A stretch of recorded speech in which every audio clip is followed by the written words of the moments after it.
Hi hello welcome to our channel. నేను మీ సిరి. ఈరోజు మనం చెప్పుకోబోయే కదా నీకై తప్పించే నేను పార్ట్ 14. ఇక ఆలస్యం చేయకుండా కథలోకి వెళ్దాం. ప్లీజ్ రిషి, నన్ను అర్థం చేసుకోండి. I love you. మీరు నాకు కావాలి. కోమలి ఏడుస్తోంది. ఆలోచన నుంచి బయటకు వచ్చింది యజ్ఞ. కోమలి, పిచ్చి పిచ్చిగా మాట్లాడు. నాకు ఏ రోజు అలా అనిపించలేదు. అలా అయితే నీతో స్నేహం చేసేవాడినే కాదు నేను అని అన్నాడు రిషి. అలా అనకండి. మీరు లేకుండా నేను ఉండలేను. ఇదిగోండి, ఈ యజ్ఞ కనుక రాకపోయింటే నా ప్రేమని ఒప్పుకునేవారు కదూ అని అంది కోమలి. షటప్ కోమలి. ఎర్రగా మారింది రిషి ముఖం. అతని అరుపు కోమలితో పాటు యజ్ఞ కూడా పులిక్కిపడి చూస్తుంది. నేను చెప్పింది నిజమే కదా? మీకు విషయం తెలుసా? పెళ్ళైపోయింది ఈ యజ్ఞకి అని కోపంగా యజ్ఞ వైపు చూస్తూ చెప్పింది కోమలి. అదేమంత పెద్ద విషయం కానట్టు. అయితే అని అన్నాడు రిషి. అయితేనా? మీకు ఇంకా అర్థం కావడం లేదా? తను ఎవరినో పెళ్లి చేసుకుని వదిలి వచ్చి మీ వెంట పడుతోంది. తను ఎలాంటిదో అర్థం చేసుకోండి. కోమలి గట్టిగా అంది. సడలిపోతున్న యజ్ఞ చేతిని గట్టిగా పట్టుకున్నాడు రిషి. యజ్ఞ కళ్ళలో నీళ్లు దారగా కారిపోతున్నాయి కోమలి మాటలకి. ఇంకొక మాట మాట్లాడితే స్నేహితురాలు అని కూడా చూడను. ముడుచుకుని బిగుసుకున్నాయి అతని వేళ్ళు ఆవేశంతో. ఎందుకు ఎందుకు మాట్లాడకూడదండి? మాట్లాడతాను. ఇంకా ఇంకా మాట్లాడతాను. ఎవరినో పెళ్లి చేసుకుని కాపురం చేసి నీ దగ్గరికి వచ్చిందంటే తెలియడం లేదా మీకు? తన క్యారెక్టర్ ఏంటో అని అంటూ ఆవేశంలో ఏమి మాట్లాడుతుందో తెలియట్లేదు కోమలికి. ఆవేశం జ్ఞానాన్ని హరిస్తుంది. అంతే, చెంప చెల్లుమంది కోమలికి. ప్రతిమ చేతుల గుర్తులు కోమలి చెంప మీద అచ్చుపడ్డాయి. ఇంకొక మాట యజ్ఞ గురించి మాట్లాడితే చంపేస్తా నిన్ను. ఏం తెలుసని తన గురించి? ఏం తెలుసు నీకు? ఎక్కువ వాగుతున్నావు అని ఆవేశంగా అరిచింది ప్రతిమ. ఉక్రోషంగా చెంప మీద చేయి పెట్టుకుని చూస్తోంది కోమలి. రిషి చెయ్యి విడిపించుకుని కిందకి వెళ్ళిపోయింది యజ్ఞ. యజ్ఞ! రిషి పిలుపు ఆమెని ఆపలేకపోయింది. యజ్ఞ వెళ్ళిన వైపు బాధగా చూసి, వెళ్ళనివ్వండి సార్, ఇంకా ఇక్కడ ఉంటే తన గుండె బద్దలైపోతుంది అని కోమలి వైపు అసహ్యంగా చూసింది ప్రతిమ. నేను అన్నదాంట్లో తప్పేముంది? ఉక్రోషంగా అన్నది కోమలి. యూ అంటూ ఒక అడుగు ముందుకు వేశాడు రిషి కొట్టడానికన్నట్టుగా. అతని మెడనరాలు బిగుసుకున్నాయి. భయంగా దూరం జరిగింది కోమలి దెబ్బకి. ఛ! అసహ్యం వేస్తుంది నిన్ను చూస్తుంటే. నాకు తెలిసిన కోమలి నువ్వు కాదు. తను చాలా మెచ్యూర్డ్. నీలా చిల్లర వేషాలు వెయ్యదు. వాంటెడ్గా ఎవరిని బాధ పెట్టాలి అనుకోదు, పెట్టదు కూడా. రిషి మాటలు వింటుంటే తను చేస్తుంది తప్పేమో అనిపించింది ఆ క్షణం కోమలికి. మీరు అనుకున్నంత మంచిది కాదు తను. మీకు తనకి పెళ్లి జరగబోతుందని యజ్ఞని నమ్మించాలని చూసింది. చిరాగ్గా చూస్తూ అంది ప్రతిమ. వాళ్ళ చూపులు బాధగా అనిపిస్తున్నాయి కోమలికి. అంత అసహ్యంగా చూశారు. ఎలా వెళ్ళిందో కూడా తెలియదు యజ్ఞకి. వచ్చేసింది తన ప్లాట్కి. తలుపులు వేసుకుని అలాగే జారబడి కింద కూర్చొని ఏడుస్తోంది వెక్కిలి పెడుతూనే. ఎన్నో ప్రశ్నలు ఆమెని చుట్టుముడుతున్నాయి. కోమలి ఇలా చేస్తుందని అసలు యజ్ఞ అనుకోలేదు. తన్ని కూడా స్నేహితురాలుగా చూసింది. కానీ తన పట్ల ఇంత దారుణంగా ప్రవర్తిస్తుందా? తన పట్ల ఇంత ద్వేషం ఉందా మనసులో? ఇలా ఎప్పుడైనా అనుకుందా? ఎవరినో పెళ్లి చేసుకుని కాపురం చేసి నీ దగ్గరికి వచ్చిందంటే తెలియడం లేదా మీకు తన క్యారెక్టర్ ఏంటో అని అంటున్న కోమలి మాటలు యజ్ఞ చెవుల్లో మారు మోగుతుంటే రెండు చేతులతో చెవులను గట్టిగా మూసుకుంది. కోమలి చెబుతుంటే తెలుస్తుంది తనకి. ఇప్పుడు కోమలి ఇలా అంటుందంటే రేపు రిషితో పెళ్లి జరిగాక కూడా అందరూ ఇదే అంటారు కదా. పెళ్లి గురించి తర్వాత ఆలోచిస్తే ఇప్పుడు కూడా అదే అందరూ అనుకుంటారు కూడా. తను చేసిన తప్పేంటి అసలు? అమాయకంగా దక్షిని నమ్మి పెళ్లి చేసుకోవడం, అతన్ని నమ్మడం, చివరికి మోసపోవడం. దేవుని దయ వల్ల త్వరగా నిజం తెలిసింది కాబట్టి సరిపోయింది. లేకపోతే తన జీవితం ఎలా ఉండేది? తీరం తెలియని ప్రయాణమై ఉండేదే. అదే జరిగి ఉంటే?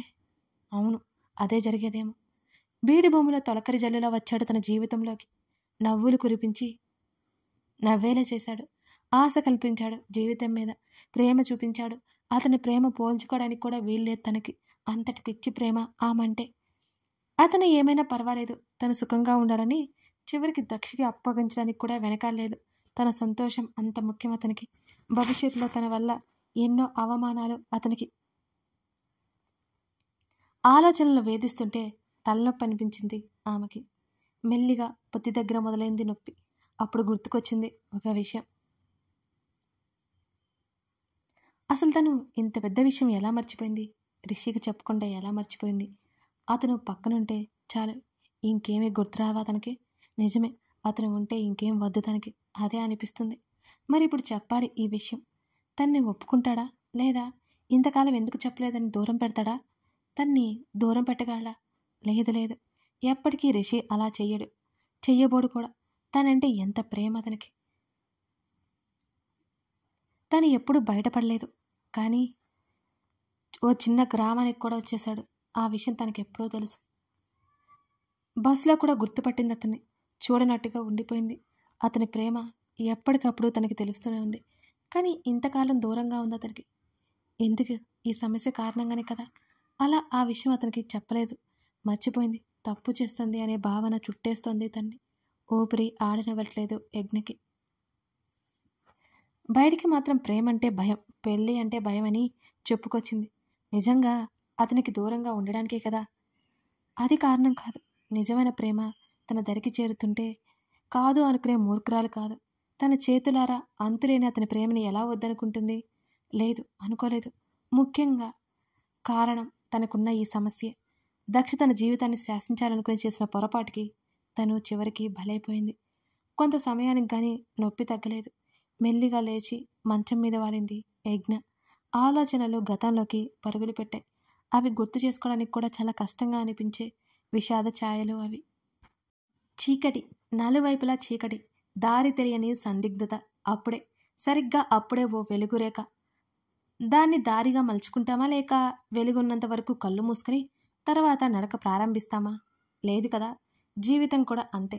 అవకాశం వచ్చినప్పుడు దాన్ని అందిపుచ్చుకుంటేనే అది బాగుంటుంది. నానమ్మ ఫోన్లో ఏడ్చింది యజ్ఞ. ఏమైంది తల్లి? ఎందుకు ఏడుస్తున్నావు? తులసమ్మ గాబరా పడింది. నానమ్మ, నువ్వు నాన్న వచ్చేయండి అని అంది యజ్ఞ. ఏమైంది తల్లి? ముందు విషయం చెప్పు, నాకు భయంగా ఉంది అంది తులసమ్మ. నానమ్మ, నాకు భయమేస్తుంది ఇక్కడ. రేపు ఉదయానికి వచ్చేయండి, వెక్కిళ్ళ మధ్య చెప్పింది యజ్ఞ. ఎగడవకు తల్లి, మేము వచ్చేస్తాం, సరేనా అని అంది తులసమ్మ. పడుకో తల్లి, ఏమీ ఆలోచించుకు సర్ది చెప్పింది తులసమ్మ మనవరాలికి. నిద్రలోకి జరుకుంది యజ్ఞ ఎప్పటికో ఆలోచిస్తూనే. ఉదయం లేటుగా నిద్రలేచింది యజ్ఞ. ఆమె హాల్లోకి వచ్చింది. కృష్ణవేణి కనిపించలేదు. ఎక్కడికెళ్ళిందో. కిచెన్లోకి వెళ్ళి కాఫీ పెట్టుకుంది. ఆమె తలంతా చాలా భారంగా ఉంది. జరిగిన సంఘటనల తాలూకా. కాఫీ కప్లో పోసుకొని వెనక్కి తిరిగేలోపు దక్షున్నాడు. ఆమె భయంతో ఒక్కసారిగా వణికిపోయింది. ఆమె భుజం మీద చెయ్యేశాడు. కాఫీ కప్ పగిలిపోయింది కిందపడి. దక్షిని వదిలించుకొని హాల్లోకి నడిచింది, తన గదివైపు వెళ్ళడానికన్నట్టుగా. ఎదురుగా వచ్చి నిలబడ్డాడు ఆమెకు అడ్డుగా. అడ్డు తప్పుకో అని అంది లేని ధైర్యం తెచ్చిపెట్టుకుని యజ్ఞ. దక్ష్ నవ్వుతున్నాడు. అత్తకు చెప్పాల్సి వస్తుంది చిరాగ్గా చూస్తూ అంది యజ్ఞ. అమ్మలేదుగా. దక్ష్ బిగ్గరగా నవ్వాడు. ఏంటి? ఆమె గొంతు వణికింది. ఇంట్లో ఎవరూ లేరు, నువ్వు నేను అంతే. ఆమె వెనకగా వచ్చి నిలబడ్డాడు. భయంతో బిగుసుకుపోయింది యజ్ఞ.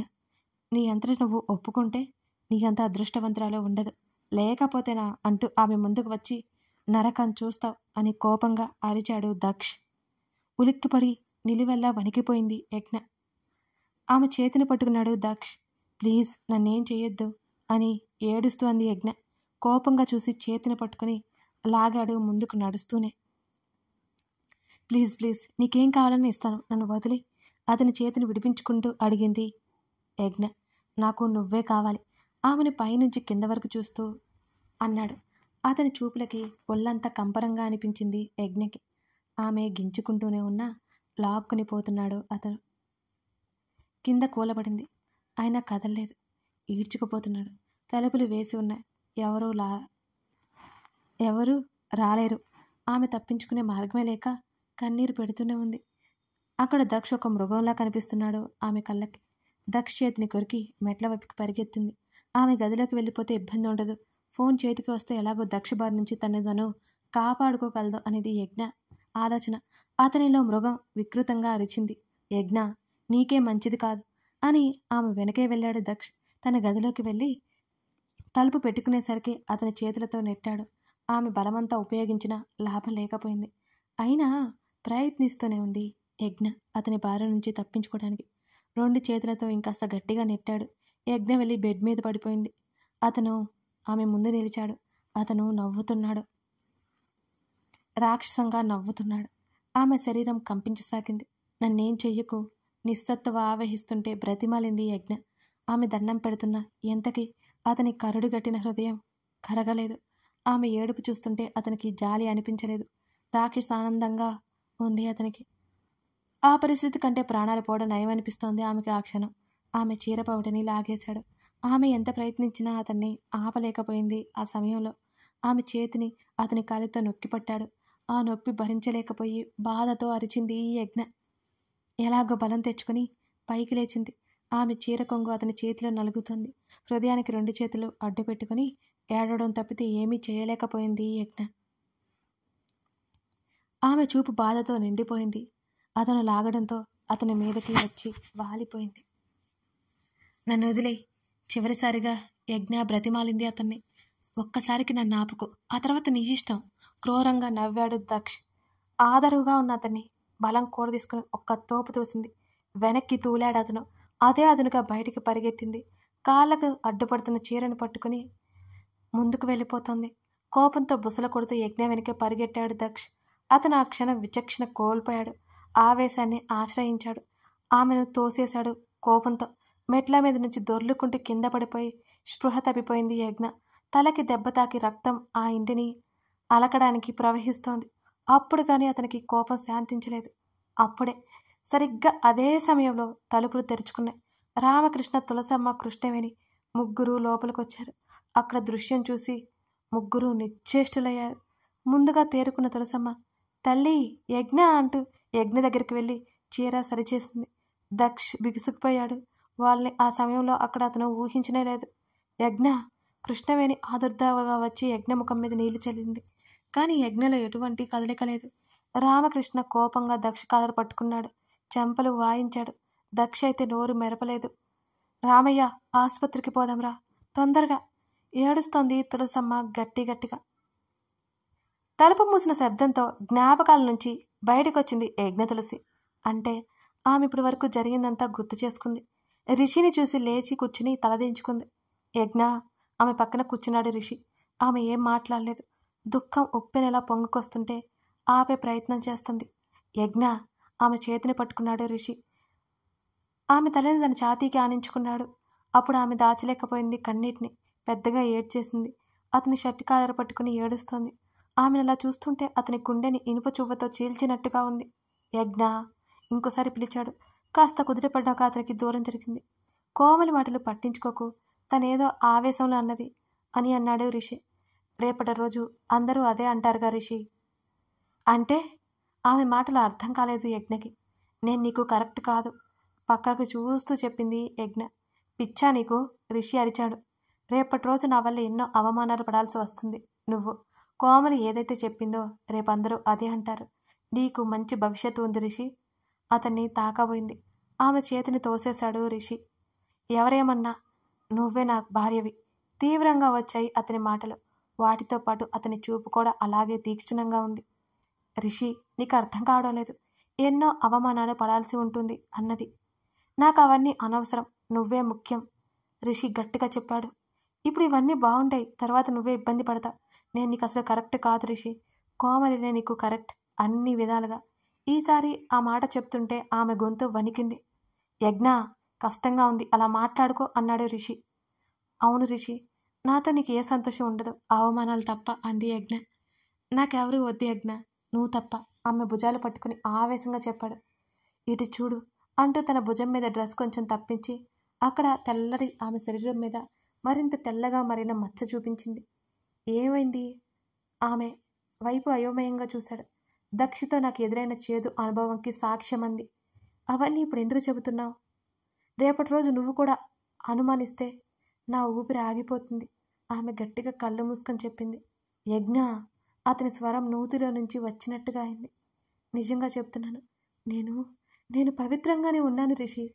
ఆ మాట చెప్పడానికి ఆమె గొంతు వణికింది. నేను అడిగానా? నమ్మకం లేదా నా మీద? ఈసారి అతని స్వరం హెచ్చైంది. నువ్వు కూడా నన్ను అనుమానిస్తే వద్దు, నేనది తట్టుకోలేను అని తలదించుకొని చెప్పింది. ఒకసారి ఇటు చూడు. ఆమె ముఖాన్ని చేతిలోకి తీసుకున్నాడు. అతని వైపు చూస్తుంది. నీ స్థానం ఎప్పటికీ మారదు, అది ఇక్కడ ఉంటుంది. అతని హృదయం మీద ఆమె చేతిని ఉంచాడు. ఆమె కళ్ళల్లో వెలుగు, ఆమె పెదవుల మీద సన్నటి నవ్వు అలా వచ్చి ఇలా మాయమైంది. నమ్మకం కలగలేదా ఇంకా? గాబరాగా తల ఊపింది యజ్ఞ. ఆమె నుదుటి మీద ముద్దు పెట్టి, మన పెళ్ళి మన మనస్సాక్షిగా ఎప్పుడూ అయిపోయింది, ఈ లోకం సాక్షిగా త్వరలో అవుతుంది అన్నాడు ఆమె కళ్ళల్లోకి చూస్తూ. యజ్ఞ అతన్నే చూస్తోంది. ఆమె అలాగే చూస్తుండగా ఇద్దరి పెదవులను జత చేశాడతను. ఆమె కళ్ళు మూసుకున్నాయి. తొలి ముద్దు, ఆమె జీవితంలో అత్యంత ప్రేమ పంచిన వ్యక్తితో తొలి ముద్దది. ఆమె మనసు తేలిపోతుంది. కొన్ని క్షణాలు ఆవిరయ్యాయి. ఆమెను మెల్లిగా మంచం మీద పడుకోబెట్టాడు. ఆమె కళ్ళలో ఏదో వెతుకుతున్నాడతను. ఆమె సిగ్గుదొంతరలు అతనికి సమాధానమయ్యాయి. ఆమె మేను మీద గమ్యం లేని బాటసారిగా వేళ్ళని పయనింపజేస్తున్నాడతను. ఆమె అణువణువు అతని వశమైంది. ఆమె మనసులాగా అతనికి సర్వం ఆమైంది. ఆమె ప్రేమను అతనికి తన్ని తానుగా అర్పించి తెలిపింది. బయట మంట పెట్టే ఎండ, లోపల ఒక్కపోత, చిరుచెమటలు వారి శరీరాల నిండా ఉన్నాయి. అవే వారికి సొమ్మగంధాలు.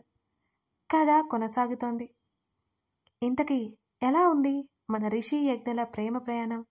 ఒక్కో కథకి ఒక్కలా ఉంటుందన్నమాట. ఒక్కో పర్సన్ ప్రేమ కూడా ఒక్కోలా ఉంటుంది. అదన్నమాట. యజ్ఞ రిషి ఒకరినొకరు అర్థం చేసుకొని పరిపూర్ణంగా కలిసిపోయారు. మీకు ఈ కథ నచ్చిందని అనుకుంటున్నాను. Thank you.